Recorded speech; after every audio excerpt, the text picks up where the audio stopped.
دوستوں میں اور سید ایک دفعہ پھر حاضر ہیں اپنے نئے ویلاگ کے ساتھ. آج ہم بات کریں گے. سید دیکھتے ہیں ہمارے لیے کیا ٹاپک لے کے آئیں اور اس سے thank you very much Syed for taking time. بتائیے آج کیا ہم کرنے والے ہیں. Thank you sir, thank you very much for inviting me in your vlog. Sir آج جو ایک خیال آ رہا تھا, ایک ڈسکشن ہوئی کچھ دوست اور کچھ قریبی لوگوں سے جب ہو رہی تھی, تو اس میں ایک جو ہماری جو ایک بہت ہی ہولی کاؤ جو انسٹیٹیوشن جو ہم سب کی آج سے اگر سال پہلے ہی لیں, سال دو سال پہلے, جس کے بارے میں ہم کچھ بھی نہیں سننا پسند کرتے تھے, ہم سارے ہم کسی بھی پارٹی پاکستان کی کوئی بھی انسٹیٹیوشن اٹھا کے آپ دیکھ لیں, ہم اس کے بارے میں ہم سب کچھ برداشت کر لیتے تھے, لیکن ایک انسٹیٹیوشن ہماری ایسے ادارہ ایسا ہے جو ہمیں دل سے جان سے بھی زیادہ عزیز ہوتا تھا اور اس کے بارے میں نہیں سنتے تھے. لیکن کچھ ایسے لوگ ہیں جن کی وجہ سے جو اس کو اس وقت پورے جکڑ کے بیٹھے ہوئے ہیں ہمارے اسٹیبلشمنٹ کو, انہوں نے اس کا پورا امیج خراب کر دیا. تو اس سلسلے میں ایک بات ہوئی تھی, تو یہ ایک میرے ایک دوست ہیں, وہ ذکر کر رہے تھے کہ جو چائنا ہے, جو چائنیز ملٹری ہے, جو رشین ملٹری ہے, جو امریکن ملٹری ہے, جتنے بھی ٹاپ کی دنیا کی پاورز ہیں یا ایون جو نہیں بھی ہیں, وہ سارے جو ہے اس وقت ماڈرن وارفیئر کی طرف جا رہے ہیں, اور وہ بہت زیادہ قابل اور ذہین لوگوں کو ملٹری میں ریکروٹ کر رہے ہیں.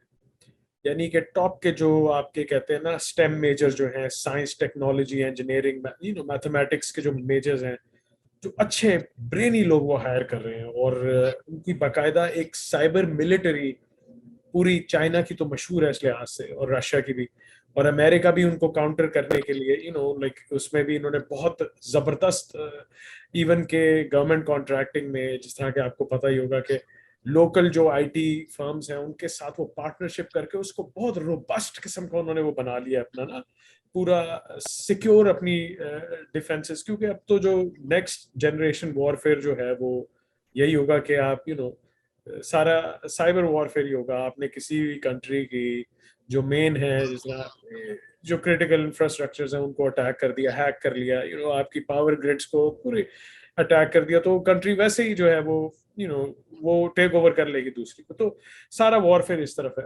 تو وہ پھر میرے سے بات کر رہے تھے الٹا ہمارے ملک میں کیا ہو رہا ہے. دیکھیں, ایک تو نہ تو ابھی تک ہم نے کوئی سچ کوئی سالڈ اچیومنٹس دیکھی ہے.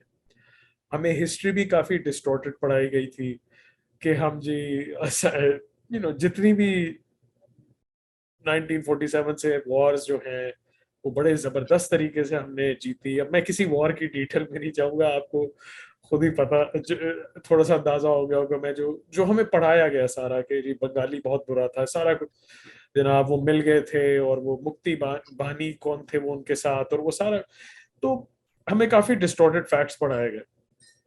تو پھر اب ریسنٹ جو ڈیولپمنٹس ہوئی ہیں اس میں اتنی یعنی کہ دل کو تکلیف بھی ہوتی ہے سوچ کے کہ کس حد تک یہ لوگ گرے, کہ آپ ملک تو فتح کرنا دور کی بات, آپ کے بارے میں یہ بھی پتا ہے کہ آپ چسکی وسکی یا جو بھی آپ کرتے ہیں وہ سارا چلے وہ پرسنل آپ کہہ لیتے ہیں, وہ پرسنل چیزیں, ان پہ ہم کوئی کامنٹ نہیں کرتے. لیکن آپ اس حد تک گر گئے ہو کہ آپ کوئی اور ملک یا کوئی اور جگہ تو آپ فتح کرنے کے قابل نہیں ہو, تو آپ اپنی قوم کو ہی بار بار فتح کرنے کی کوشش کر رہے ہو. اب یہاں تک کہ آپ اتنے گر گئے ہو کہ آپ ان کے دلوں پہ جب آپ قابو نہیں کر سکتے تو آپ ان کو بلیک میل کر رہے ہو, ججز کی نوڈ فلمیں بنا رہے ہو, آپ پولیٹیشینز کی فلمیں بنا رہے ہو, آپ لوگوں کے گھروں میں گھس کے اور ان کو بلیک میلنگ کر رہے ہو. تو پاکستان کا مطلب کیا, لا الہ الا اللہ محمد رسول اللہ. تو آپ کیا امیج دکھا رہے ہیں, آپ لوگ کس طرف چلے گئے؟ کہ ہمیں تو یہ بتایا جاتا ہے نا کہ جو آرمی میں جاتے ہیں وہ سر پہ کفن باندھ کے جاتے ہیں اور کلمہ شہادت پڑھ کے جاتے ہیں. اور جس طرح کہ ہمارے کافی سارے ویلاگز میں ڈسکشن ہوئی ہے کہ 99% جو ہے, بلکہ 99.9% جو ہے ہمارا مجاہد, ہماری ایک اسٹرانگ بلیف ہے کہ وہ یہ سوچ کے جاتا ہے, اور اس کا ایمان جو ہے یہی ہوتا ہے, بہت پختہ ایمان ہوتا ہے اس کا. تو مجھے یہ سوچ کے بڑی تکلیف ہو رہی تھی کہ یہ پھر ڈسکشن اس وقت ہوئی کہ ہمیں آج تک کبھی یہ پتہ نہیں لگ سکا کہ ان کا ریکروٹنگ پروسیس کیا ہے. یہ جو جنرل لیول تک جاتا ہے وہ میرٹ پہ جاتا ہے آدمی, اس کی اخلاقیات دیکھی جاتی ہیں, اس کا پورا ٹریک ریکارڈ اخلاقیات کا دیکھا جاتا ہے کہ اور وہ کیسا کمانڈر تھا, وہ کیسا جنگجو انسان تھا. اب میڈلز جو ہیں, میں نے آج تک امریکہ کے بہت ہائیلی سیلیبریٹڈ اور بہت ہائی اچیومنٹس والے جنرلز ہیں, میں نے اتنے میڈلز کسی جنرل کے نہیں دیکھے جتنے پاکستان آرمی میں آپ دیکھیں. اسرائیلی جنرلز جو ہیں ان کی بہت ہائی اچیومنٹس ہیں دنیا میں نے جتنے بھی دنیا کے ٹاپ کے جنرلز ہیں کسی کے اتنے میڈلز نہیں ہوتے. تو یہ میڈلز بھی کافی مہنگے آتے ہیں جو لگے ہوئے ہوتے ہیں. یہ پاکستانی عوام ان کا بجٹ سارا بکت آتی ہے, 80% بجٹ دیتی ہے. تو میرے خیال سے یہ عوام کی رائٹ بنتی ہے کہ ایک اس ہاؤس کو پورا اس کی کلیننگ ہونی چاہیے, اس کا ری ویمپ ہونا چاہیے, اور یہ پورا جو ان کا ریکروٹنگ پروسیس ہے جس سے یہ اوپر آتے ہیں, یہ پورا ہمیں تو اس کا تو ہمیں کچھ اندازہ بھی نہیں ہے. کافی دفعہ جو ہمارے پہلے جو چیف گئے ہیں ان کے بارے میں تو یہ بھی کہا جاتا تھا کہ وہ بہت ہی کوئی بلو ایوریج سا آدمی تھا جو کافی طرح ٹی ایم اے کی اکیڈمی میں بہت سارے ایگزامز میں بھی فیل وغیرہ ہوئے تھے ساتھ. تو میں یہ بتا رہا ہوں کہ ہم ایک جو ادارہ تھا جس میں ہم سمجھتے تھے کہ میرٹ بہت زیادہ ہولڈ کرتا ہے, تو ہمیں تو پتہ لگا کہ اس میں میرٹ کے نام کی کوئی چیز ہی نہیں ہے اس میں. تو یہ ایک ٹاپک ہے جو ایک بڑا ہاٹ ٹاپک, اس پہ ڈسکشن ہوئی. تو ہمیں اس میں تو ہمیں کچھ اندازہ ہی نہیں, نہ ہمیں کچھ پتہ ہے. تو یہ ایک وہ ہے ہشڈ اپ چیزیں ہیں جن کے بارے میں پبلک کو تو کچھ پتہ ہی نہیں ہے. 80% بجٹ دیتی ہے پبلک, بھگتاتی ہے اپنے ٹیکسز کے تھرو, اور انہیں کچھ پتہ ہی نہیں ہے کہ اس میں ہوتا کیا اندر اس ادارے میں. تو میں تھوڑا سا چاہوں گا کہ سر آپ بھی روشنی ڈالیں کہ کیونکہ یہ لوگوں کو انلائٹن کرنا بہت ضروری ہے اس سب چیز کے. یہ جتنی بھی انسٹیٹیوشنز ہیں, انسان کو سب کو نالجبل ہونا چاہیے ہماری نیشن کو. اچھا, تھینک یو سید. دیکھیے آپ نے جو ٹاپک آج چھیڑا ہے, آئی تھنک آپ کو اپنے گناہ بخشوا لینے چاہیے, اپنے گھر والوں کو بتا دینا چاہیے کہ کل آپ گھر سے باہر نکلیں اور واپس نہ آئیں تو آپ کے ساتھ کیا ہوا. ٹھیک ہے نا, یہ topic is out of bound جو آپ کہہ رہے تھے کہ مقدس گائے کی جو بات آپ کر رہے تھے, لیکن چونکہ اب آپ نے یہ ٹاپک چھیڑ دیا ہے تو چلیں کرتے ہیں اس پہ بات ہم. اور ہم بات کرتے ہیں جنرلی پوری دنیا میں کیا ہو رہا ہے, اور پھر ہم آئیں گے پاکستان پہ کیا ہو رہا ہے, اور پھر ہم دیکھیں گے کیوں ہو رہا ہے اور ہمیں اس سے نجات کیسے مل سکتی ہے. ٹھیک ہے, ان پہ ہم بات کرتے ہیں. دیکھیے تاریخ گواہ ہے, یہ ہمیشہ سے جب سے آرگنائزڈ آرمیز بننی شروع ہوئی ہیں اس وقت سے آرمی کا اور سویلینز کا ایک سمجھے پیرلل ہوتی ہے لائف, ان کا سسٹم پیرلل ہوتا ہے, وہ ایک دوسرے کے سسٹمز میں مداخلت نہیں کرتے. اور کوئی بھی سسٹم ہو, چاہے ڈکٹیٹرشپ ہو, کنگڈم ہو, ڈیموکریسی ہو, ویدر اس پارلیمنٹری ڈیموکریسی, پریزیڈنشل ڈیموکریسی, جو بھی ہے اس میں سپیریئر سویلین پاور ہوتی ہے, کیونکہ سویلینز پاور جو ہے ہمیشہ وہ لیتی ہے اپنی اخلاقی قوت سے, اپنی طاقت عوام سے لیتی ہے. بادشاہ بھی آپ دیکھتے ہیں جو ظالم بادشاہ ہوتا ہے, جو عوام کا خیال نہیں کرتا, اس کا کیا اشر ہوتا ہے اور پھر وہ کیسے الفاظ میں تاریخ میں یاد رکھا جاتا ہے. فوج جب بھی جس بھی ملک میں, اور بے شمار یہ آپ نے دیکھا ہے عموماً ترقی پذیر یا پسماندہ ممالک میں ہوتا ہے, ترقی یافتہ ممالک میں نہیں ہوتا. اس کی وجہ یہ ہوتی ہے کہ وہاں پہ لوگ باشعور ہوتے ہیں, لوگ حصہ لیتے ہیں پروسیس میں, اور ادارے مضبوط ہوتے ہیں. تو جن ملکوں میں فوج کا عمل دخل بڑھتا ہے سویلین لائف میں, وہاں پہ ادارے کمزور ہو چکے ہوتے ہیں, لوگ بے حس ہو چکے ہوتے ہیں, اور لوگ اتنے قابل بھی نہیں رہتے. جو قابل ہوتے ہیں وہ چھوڑ جاتے ہیں یا انہیں مار دیا جاتا ہے. جب یہ غلام بنانے کا یہ ماس سکیل پہ شروع ہوا تھا نا افریقہ سے لانے کا, تو ٹریڈنگ تو ان کی مطلب گورے لیتے تھے, گورے خریدتے تھے انہیں, لیکن انہیں پکڑ کے بیچنے میں ان کے بھائی بند ہوتے تھے, افریقی کانٹریکٹر ہوتے, ٹھیکیدار ہوتے تھے, جو گوروں سے یہ سودے کرتے تھے، پھر وہ اپنے کمیونٹی ریسورسز اور اپنے ٹرسٹ یوز کر کے انہیں ورگلا کے بہلا پھسلا کے لے جاتے تھے اور پھر انہیں بیچ دیتے تھے، پھر گورے انہیں کر. ٹھیک. تو یہ ہمیشہ سے ڈومینیشن کا اور یہ غلامی اور آزادی کا یہ ہمیشہ سے ہوتی رہی ہے جنگ شروع سے. Leo Tolstoy one of the greatest authors in the world, میں اکثر کوٹ کرتا ہوں یہ، اس نے کہا تھا کہ دنیا کے ہر شہر میں دو طبقات ہیں، صرف دو طبقات ہیں، باقی سب آگ واش ہے، دھوکہ ہے. وہ طبقات ہیں امیر اور غریب. امیر اور غریب میں ہمیشہ جنگ ہو رہی ہے، ہر شہر میں امیر اور غریب میں جنگ ہو رہی ہے، اور آپ کو پتہ ہی ہے کون جیت رہا ہے. ٹھیک ہے نا. آپ ہمارے ملک میں دیکھ لیں، آپ سارے امیر اوپر سے، چاہے وہ جنرل ہیں، چاہے جج ہیں، چاہے سیاستدان ہیں، بزنس، سب رشتہ دار ہیں، کسی پارٹی میں مرضی ہوں، کوئی ان کا نظریہ، طبقہ فکر جو مرضی ہے. امیر سب ایک طرح سے سوچتے ہیں، ملتے جلتے، ایکسیپشن ہمیشہ ہر جگہ ہوتی ہیں. تو اب دنیا کی فوجوں میں بنیادی چیزیں یہ ہیں کہ جی وہ ایک تو ان کا سویلین لائف سے پیرالل چلتے ہیں، وہ اس میں دخل نہیں دیتے. اسی طرح سویلین جو ہیں پالیسی گائیڈ لائن کے بعد انہیں چھوڑ دیتے ہیں کہ اپنے ادارے کو. اور جیسے جیسے دنیا ترقی کر رہی ہے، ہماری سویلائزیشن ایوالو ہو رہی ہے، تو پروفیشنلزم کے بھی تقاضے بھی بڑھ رہے ہیں، اور پروفیشنلزم کے آپ سمجھیے اسٹینڈرڈز اور کوالٹیز چینج ہو رہی ہیں. ٹھیک ہے نا.